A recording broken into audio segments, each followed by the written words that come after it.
Entonces, si nos damos cuenta, por ejemplo, en este de acá, tenemos valores de cistatina que se tienen que multiplicar por un valor para que nosotros podamos obtener lo que es la titración glomerular. Este tema lo van a tocar más en nefrología. Y algo que se está viendo en las guías de enfermedad renal, por ejemplo, del 2024, es que anteriormente solamente medíamos la tasa de filtración glomerular para que nosotros digamos si está funcionando bien el riñón. Pero actualmente se está combinando, por ejemplo, con la albúmina, ¿no? De acuerdo a la albúmina del paciente podemos ver, por ejemplo, si es que el paciente tiene una falla renal o no. No necesariamente solamente la creatinina o la tasa de filtración nos indica que el paciente se encuentra en una falla renal. Entonces, aquí está el ejemplo de cómo es un examen completo de orina. El paciente va a acudir con un resultado así de simple a tu consultorio y tú tienes que diagnosticar qué tipo de enfermedad o patología tiene tu paciente. Para eso, existen, por ejemplo, lo que son las tiras reactivas. ¿Han visto, no es cierto? Nosotros tomamos un tubo de ensayo o simplemente en el vaso insertamos lo que es la tira reactiva y de acuerdo a los colores que nos va a dar, nos va a indicar, por ejemplo, la presencia de cruces o en algunos los valores de lo que estamos queriendo medir en el examen de orina. Entonces vamos a iniciar con el examen macroscópico. El volumen, obviamente, como en el inicio les he mostrado de la hojita de laboratorio, es la cantidad de muestra que va a examinar el personal del laboratorio. En el aspecto, como han mencionado, el aspecto normal, N es normal, como tiene que ser, una orina clara. Entonces, como dijeron sus compañeros, puede ser turbio, lechoso, espumoso. Turbio es que hay presencia de leucocitos, cristales, piuria, bacterias. Lechoso, fosfaturia, piluria y elevada piuria. Y espumoso si es que en caso tiene proteinuria. En cuanto al color, ellos también ya lo han mencionado, ¿no? Lo que tenemos que conocer normal es que tiene que ser de color amarillo, claro. Como han dicho, puede ser rojo, rosado, marrón, naranja. Ya que tener mucho en cuenta lo que es el naranja, ¿no? Que se va a dar debido a la fenazopirina. Para que por ejemplo, un paciente ha sido posoperado, yo qué sé, colectomía o de algún problema de uréter, y tú quieres saber si está funcionando bien o no, si está filtrando bien o no, le puedes dar fenazopirina para que tú veas si está, o sea, si la secreción es de color naranja o no, y así descartas todo el problema en la cirugía. Y el pH, como han dicho, que puede variar según algunos laboratorios de 5 a 8, 4.5 a 8, inclusive otros 7.5. De aquí, ¿qué cosa tenemos que tener en cuenta del pH? Lo que está bien en negrito. ¿Qué nos dice? Si el pH va a ser elevado, mayor a 7.5 o a 8, probablemente ¿de qué estamos hablando? De IP. Eso es lo que más tienen que recordar ustedes. Y si se encuentra abajo, menos de 5, de 4.5, probablemente se debe a deshidratación o cálculos renales, porque es lo que van a ver ustedes más en lo que es la práctica clínica. Y ahora en densidad, como han dicho también lo mismo, ¿no? Estos son los valores promedio o normales que vamos a tener de densidad urinaria. ¿Cuándo se va a encontrar elevado? Cuando tenemos orinas concentradas. Por ejemplo, deshidratación, ingesta insuficiente de líquidos, pacientes que están con vómitos y diarreas. ¿Y cuándo va a estar bajo? Cuando tenemos orinas diluidas. Polidixia, problemas también con lo que son el consumo de diuréticos, en la diabetes insípida. Y ahora vamos a ver de lo que es el examen bioquímico. Facilito. Si tú ves en el examen bioquímico la presencia de sangre o que es hematuria, ¿en qué nos va a hacer sospechar probablemente? Uno, procesos infecciosos, cistitis, prostatitis o la pielonefritis. Lo otro, en problemas de cálculos en cualquier parte de todo lo que es el tracto urinario. Y también tenemos otros, ¿no? Cáncer, ejercicios, enfermedades renales o la hiperplasia benigna de próstata. Estos principalmente. Hasta el momento, por ejemplo, si tenemos una orina que está con un pH mayor a 8 y vemos que está también con presencia de hematuria, entonces ¿en qué estaríamos sospechando? Es un proceso infeccioso, facilito. Mira, con los dos ya más o menos estás viendo qué es lo que puede tener tu paciente. Pero ¿qué pasa si el pH está bajo y tú ves que tiene hematuria? Probablemente, ¿qué cosa podría ser? Cálculos. Entonces es facilito interpretar un examen de orina, no hay gran cosa, gran dificultad.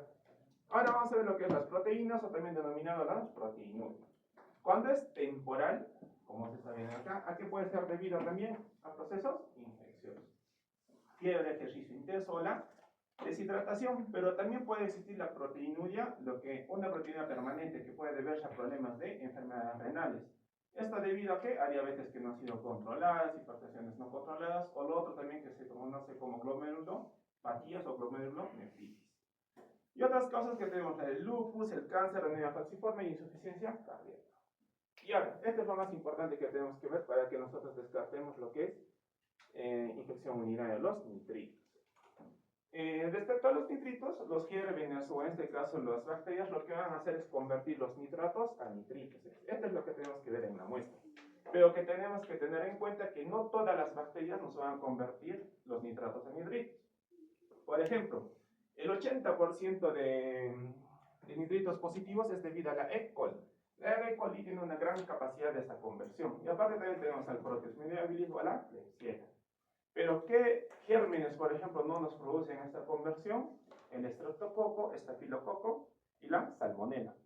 Entonces, si tenemos infección urinaria por estas bacterias, podemos tener pH elevado, ¿no es cierto? Podemos tener hematuria, podemos tener leucocitosis, pero el nitrito puede salir negativo. Así que, como dicen acá, ¿no? El nitrito no necesariamente nos va a hacer sospechar o no que el paciente pueda tener una infección urinaria. Pero si sale positivo, entonces, ¿de qué estaríamos hablando? Más fácil de infección urinaria. Ya está. Después tenemos los cuerpos cetónicos que pueden ser fisiológicos o patológicos. Fisiológicos en procesos de ayuno o dieta rica en grasas y patológicos, por ejemplo, en ambas diabetes o la cetoacidosis diabética. El ácido ascórbico también, que puede ser, por ejemplo, alteración, esto se debe a la alteración de la vitamina C, ¿no? Y el valor normal del ácido ascórbico que se puede encontrar es que tiene que ser menor a 20 miligramos por decilitro. Facilito. Y después tenemos el examen microscópico. Entonces ya estamos viendo el macroscópico, como también está el análisis físico-químico de lo que es la orina. Ahora en el microscópico, o lo que antes pusieron tus compañeros de sedimento urinario, ¿no? Por ejemplo, si tenemos la presencia de leucocitos, algo que tenemos que tener siempre en cuenta, muchachos, son los valores normales. Podemos tener valores de leucocitos presentes en orina, pero estos tienen que ser menores a ¿cuánto? 5, o inclusive algunos libros te dicen a 10 por campo. No es pues que tú, por ejemplo, le sacas examen de orina a tu paciente y tu paciente tiene 5 por campo y tú dices, no, este paciente está con infección urinaria. No, eso debemos tener en cuenta. Lo más común de encontrar leucocitos en un examen de sedimento urinario, ¿qué es? La citis, ¿no? La cistitis, la pielonefritis, dependiendo de dónde se encuentra la altura de la infección urinaria. Pero también podemos encontrar leucocitos, mira, en causas no infecciosas. Eso tienen que tener en cuenta. Por ejemplo, en cálculos renales, tumores o cistitis intersticial. Y aparte también otras que estamos viendo, como la contaminación de muestras. Ahora, igual que los leucocitos, sucede también con los hematíes. Puede haber presencia de hematíes en un examen de orina normal, pero ¿cuánta tiene que ser su cantidad? Menor de 3 a 5 por campo. Y como han dicho antes, ¿no? Pueden haber hematíes que son isomórficos, o sea que no se alteran, que no alteran su forma, o dismórficos, que sí tienen una alteración en lo que es la pared de los hematíes. Y son isomórficos, entonces, ¿a qué se puede deber? A que está habiendo un daño en las vías urinarias bajas, vejiga, próstata, uretra, y dismórficos cuando hay una alteración de lo que es el glomérulo, ¿no? Una enfermedad renal. Ahora, hematías también podemos encontrar en lo que son las itus y las litiasis. Es decir, si se dan cuenta, los problemas infecciosos y las litiasis pueden presentar ambos, los leucocitos y los hematíes. ¿En qué básicamente estamos diferenciando hasta ahora que tan diferente? En el, les he dicho al inicio, en el pH. pH elevados, infecciones, bajos, litiasis. Eso acuérdense, porque de eso se va a tratar el examen, por favor. Si eso no diferenciamos ahora, va a ser después difícil que analicen el examen de orina. Ahora, respecto a los gérmenes, también, ¿no? Los gérmenes podemos encontrar, pero para que sea positivo tiene que ser un recuento superior a 100.000 unidades formulares de colonia por mililitro. Ahora, respecto a los gérmenes, podemos tener bacterias asintomáticas, podemos tener contaminación de muestras o los procesos infecciosos. Igualita también, ¿no? Las células, podemos encontrar células epiteliales escamosas. Y en eso tienen que tener mucho en cuenta. Si tú ves que tu muestra tiene células epiteliales abundantes o en excesiva cantidad, entonces tu muestra está probablemente contaminada. ¿Qué es lo que tenemos que hacer? Volver a pedirlo. Volver a pedir el examen y hacer lo que dijo tu compañero, ¿no? La primera muestra, chorro medio, etcétera, etcétera. Todas las recomendaciones que nos dieron en su exposición. Bacán. Y después tenemos lo que son los cristales, igualito como expuso también. Hay varios tipos de cristales, que de acuerdo a estos cristales también, o cilindros, nosotros podemos decir ¿Qué tipo? ¿Cuál es el origen? Como se dan cuenta, hay varios tipos. Eso ya es para metodología, para que se queden en eso. Lo que tenemos que recordar nosotros es que respecto a los cilindros, los hialinos, o sea, pueden ser normales y pueden estar, por ejemplo, presentes en procesos de deshidratación o de ejercicio excesivo. Entonces, si en el examen de orina dice presencia de cilindros hialinos y no tiene ningún antecedente patológico, ¿cómo está el paciente o cuál sería la conclusión? Que probablemente sea una deshidratación o sea un examen de orina normal. Es los hialinos. Pero, como dijo también el compañero que antes del curso, puede haber eritrocitarios, que puede ser por una glomerulopatía, leucocitarios por procesos infecciosos o inflamatorios como las nefritis, granulares, grasos y secos. Ya está. Con todo ese resumen, el examen va a consistir en casos clínicos. No es fácil, les voy a enseñar hoy día a resolver casos clínicos. Para que tú resuelvas un caso clínico, el primer método es el típico, ¿no? El que ha leído y sabe la respuesta. Lees la pregunta y, esto es así, lo marcas así. Buena. Y el otro, el segundo método, que es el más facilito, lees la pregunta y después lees la respuesta. Y por descarte, encuentras la alternativa. Facilito, mira. Mujer de 24 años, originaria de Puno, te dice. Tiene una orina color Coca-Cola. Bacán. 10 días después de una faringitis. Entonces significa que ha tenido un proceso infeccioso respiratorio. En la tira reactiva que le han encontrado, tira, sangre 3 cruces, proteínas 2 cruces, sedimento, RBC, ¿qué significa? ¿Ya he puesto este sedimento urinario? ¿Qué es RBC? Eso. Son la presencia de glóbulos rojos. Entonces hay de 50 a 80 glóbulos rojos. Y cilindros eritrocitales. ¿Qué nos dice la pregunta?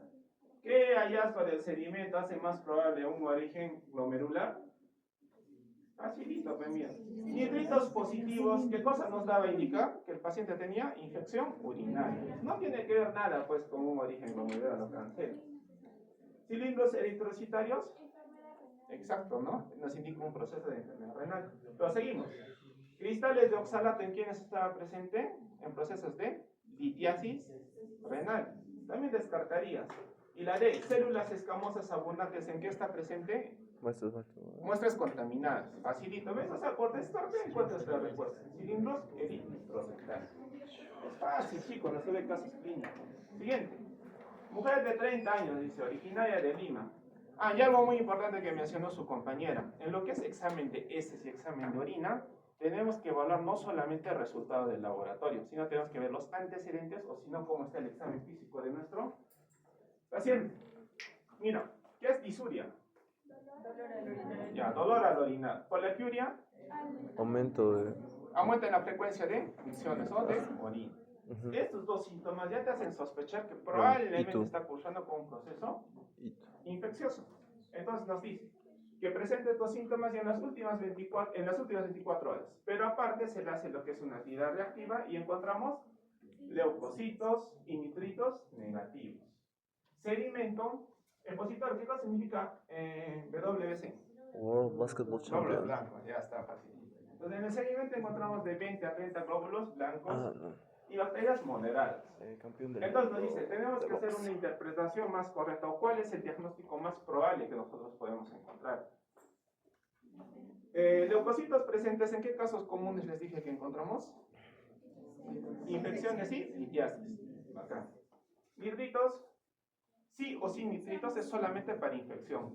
Pero el hecho que salga negativo no te dice que tu paciente no tenía infección, porque les he dicho que hay algunas bacterias que te producen nitritos negativos. Entonces, hasta el momento podría ser una infección urinaria porque también tiene todos estos síntomas. ¿Y con qué lo vamos a contrarrestar? Con el sedimento. ¿Cuánto es el valor de leucocitos normales en el sedimento urinario? Ya para ambos, recuérdense que 5 ya, tanto para leucocitos y para hematíes 5. Entonces es 20 a 30, está muy elevado. Entonces, ¿cuál será pues el diagnóstico más probable? Nos dice 1. ¿Y tú descartada por nitritos negativos? No. Exacto. En la 2. Puede ser ITU porque los nitritos negativos no influyen y además que depende del germen. Sí, hasta el momento es la respuesta que más se acerca. La C. ¿Siempre es contaminación si los nitritos son negativos? No. ¿Quién tiene que ver con la contaminación? Células epiteliales o las células escamosas. Y el último dice, es una glomerulonefritis, una glomerulopatía. ¿Nos mencionan alguna parte, algún cilindro patológico? No. ¿Cuál es la respuesta? ITU. ¿Ves? Fácil, muchachos. Están muy capos. Capo, mano. El examen va a ser similar, así que si ustedes pueden resolver estos casos, va a ser facilito. Otra vez, mujer de 23 años, de Cusco, presenta lo mismo que les dije antes, mira, los síntomas. Disuria, urgencia miccional, colaquiuria en las últimas 48 horas. Pero algo que tenemos que tener en cuenta es que no tiene fiebre y no tiene dolor lumbar. ¿En qué patología nuestro paciente va a tener fiebre y dolor lumbar? Ya, pero específicamente. Fiebre y dolor lumbar. Si se dan cuenta, tiene problemas de esto, ¿no? De una infección. Pero te dice que no hay fiebre ni dolor lumbar. Ah, no. El dolor lumbar y la fiebre es característico de lo que es la pielonefritis. Probablemente, si no tiene esto, ¿dónde está la infección? Abajo. Es una ITU baja, porque la ITU alta es la pielonefritis. Probablemente se trata. Entonces después nos dice, le han hecho un examen completo de orina y nos dice un aspecto ligeramente turbio. Ya estamos sospechando también que sigue, o sea que probablemente es una infección urinaria. Y hago acá, mira. Leucocitos positivos y nitritos positivos. Si tiene nitritos positivos, ¿de qué se trata? Infección urinaria confirmada. Sí o sí. Con eso ya lo estamos confirmando. Y si no tiene ni fiebre ni dolor lumbar, es una infección urinaria baja. Probablemente, ¿de qué origen? Si no es el riñón, ¿qué está abajo? Vejiga, una Vejiga, uretra. Facilito. En el sedimento también nos dice 20 a 50 glóbulos blancos. Igualito, ¿no? O sea, todo se está conformando para que nuestro paciente tenga una infección urinaria baja. Entonces nos dice la pregunta, ¿cuál es el diagnóstico más adecuado? A. Urocultivo, siempre antes de cualquier manejo. No. ¿Cuándo pedimos urocultivo? No. Ah, pues ya acá. B. Cistitis típica no complicada. Probablemente es el diagnóstico. Y aparte C nos dice, ¿repetir el eco? No.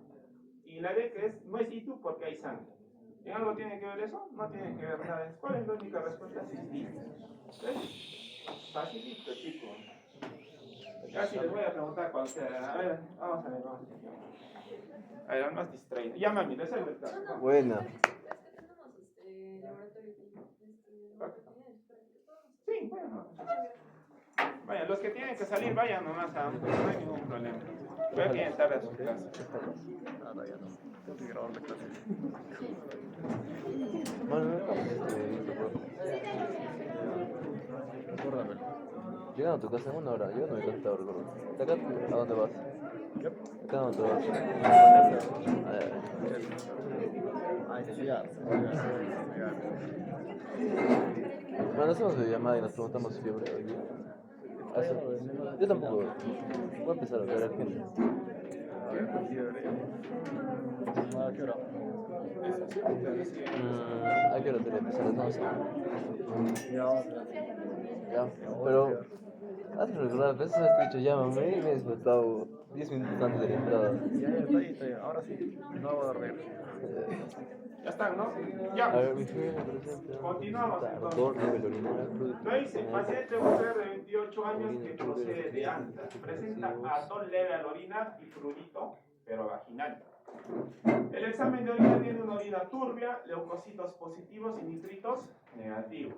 Sedimento de 5 a 10 leucocitos por campo, bacterias moderadas y células escamosas abundantes. Si nos damos cuenta en acá, el examen de orina sí nos dice que la orina está turbia, nos puede hacer sospechar. Leucocitos positivos, también probable, ¿no es cierto? ¿Y qué nos está llamando la atención? Que nos dice nitritos negativos. Cuando tenemos nitritos negativos es donde sí tenemos que analizar bien. ¿Por qué? Los leucocitos son 5 a 10 por campo. ¿Se acuerdan cuánto era el valor normal? 5 a 10 por campo. Entonces,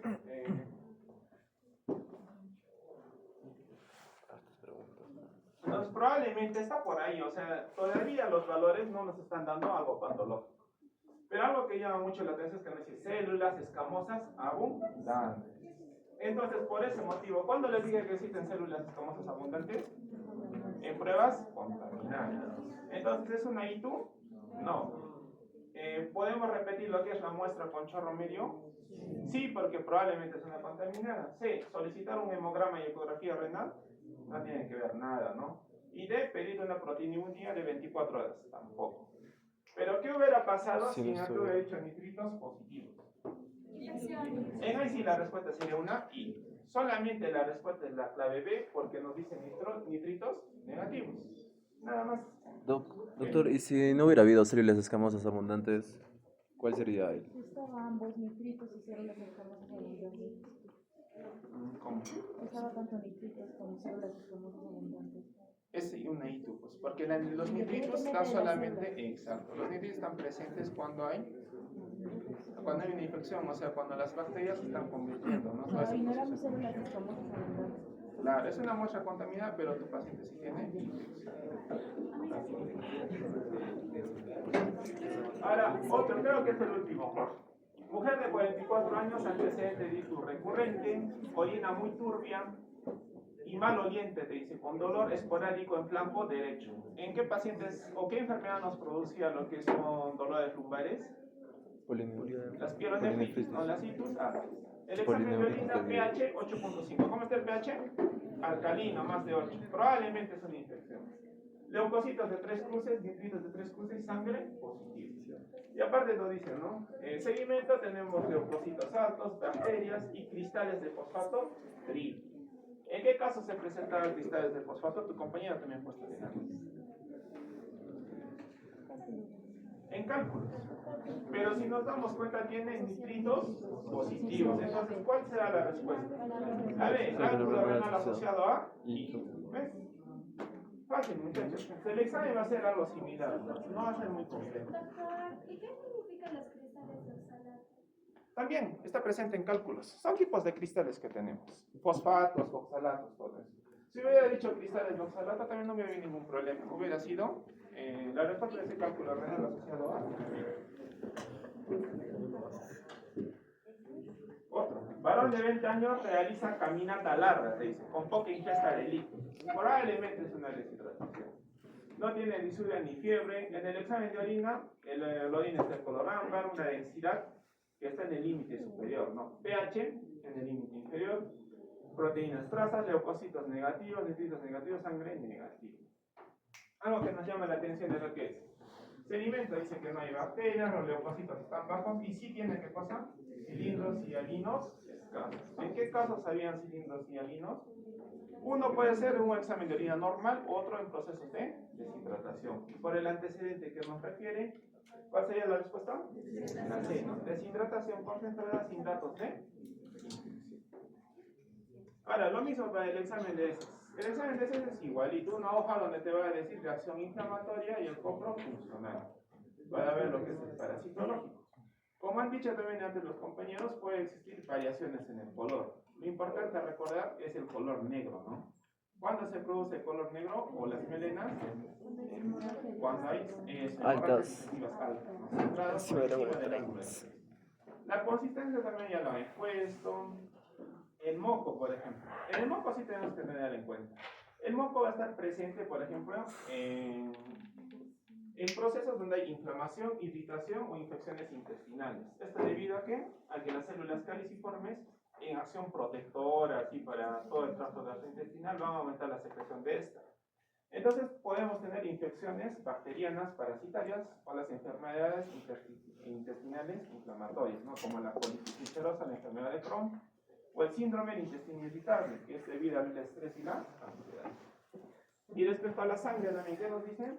Presencia de hemoglobina mayor a 100 nanogramos por mililitro en él. Puede ser de causa benigna, como en procesos infecciosos, o también inflamatorios y malignos, como en cáncer. Después tenemos lo que es un examen microscópico.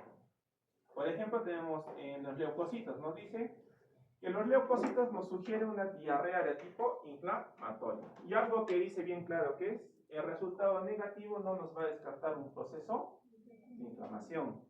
Entonces, ¿cuáles son las causas más comunes de tener leucocitos? Las infecciones bacterianas.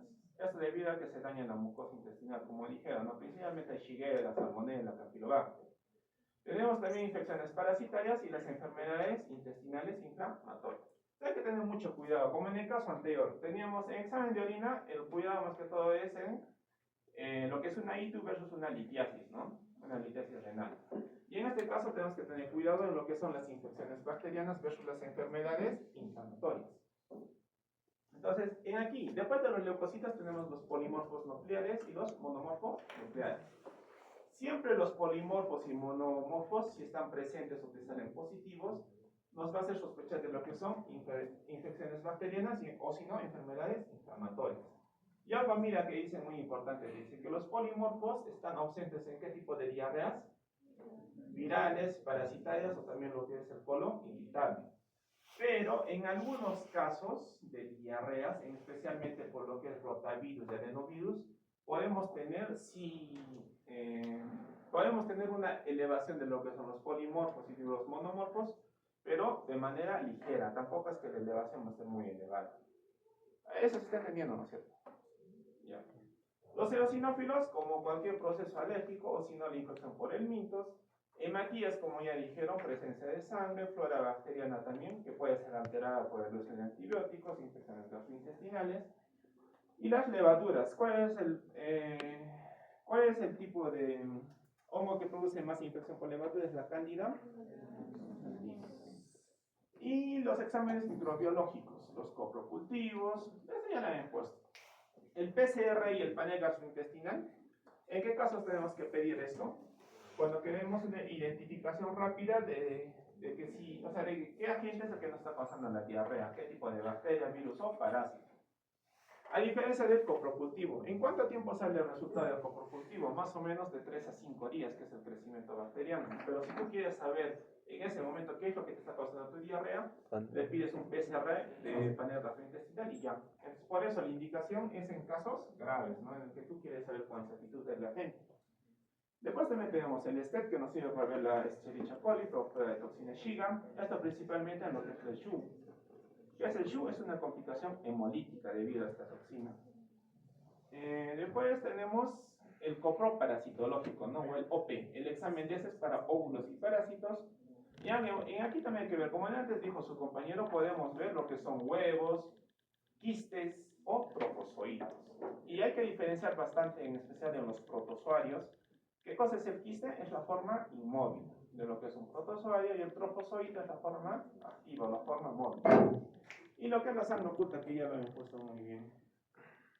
También tenemos la calprotectina fecal, que está presente en quienes, enfermedades como es la enfermedad de Crohn, la colitis ulcerosa, la celestasa fecal, que es para ver más que todo el daño del páncreas exocrino. Y lo demás que ya lo he puesto. Entonces empezamos con los casos clínicos, como adelante. Niño de 8 años nos dice, Comunidad Rural de Cusco tiene una diarrea de 3 semanas. Heces voluminosas, malolientes, grasosas, de bajo peso, paciente que está en baja de peso, no tiene fiebre. En el coprológico que nos dice que tiene una grasa aumentada. Y en el examen de parasitológico tiene unos quistes sospechosos y para lo cual se está solicitando un antígeno. Entonces nos dice, ¿cuál es el enfoque o cuál es el diagnóstico más probable? Hasta arriba, lo único que tiene nuestro paciente es una diarrea. Empezamos. El A nos dice realizar un coprocultivo estándar como primera opción. ¿Ustedes creen? No. Abajo, dice que realicemos un parasitológico seriado y además utilicemos lo que es un antígeno de Giardia o Cristoforum, ¿no? Según la disponibilidad, probablemente podría ser. Y la C, que solicitemos calprotectina fecal. ¿En qué caso es la calprotectina? Enfermedades inflamatorias.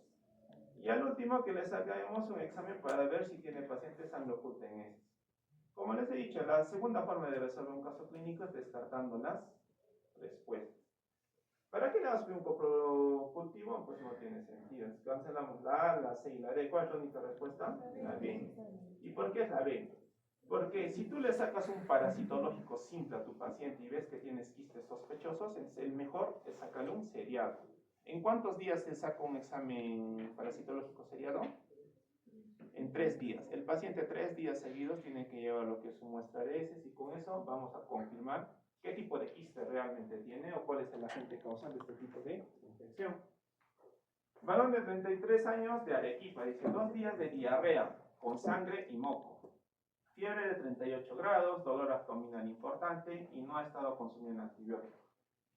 Según las guías nos dice, ¿qué pruebas están indicadas para ver la severidad? ¿O qué pruebas tenemos que pedir por severidad?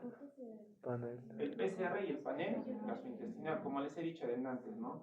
Si el paciente se encuentra 2 días, está sangrando, o sea, la diarrea es con sangre, moco, y además la fiebre 38.6 es una fiebre muy elevada. Queremos determinar cuál es el agente para ver la severidad, entonces tenemos que pedir un PCR por panel y gastrointestinal. De nada nos va a servir pedirle un examen de culteneses o pedir un parasitológico simple o solamente hidratarlo.